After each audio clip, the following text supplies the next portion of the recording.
ginawa kitang bantay sa sangbahayan ni Israel, kaya't pakinggan mo ang salita sa aking bibig at ipanguna mo sa kanila sa ganang akin.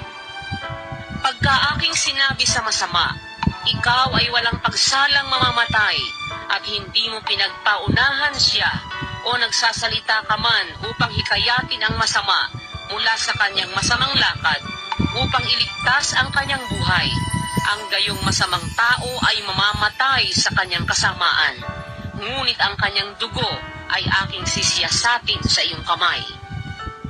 Gayunmay kung iyong pagpaunahan ang masama at siya'y hindi humiwalay sa kanyang kasamaan o sa kanyang masamang lakad man, siya'y mamamatay sa kanyang kasamaan, ngunit iyong iniligtas ang iyong kaluluwa. Muli, pagka ang isang taong matuwid ay lumilihis sa kanyang katuwiran at gumawa ng kasamaan, at ako'y naglalagay ng katitisuran sa harap niya, siya'y mamamatay sapagkat hindi mo siya pinagpaunahan.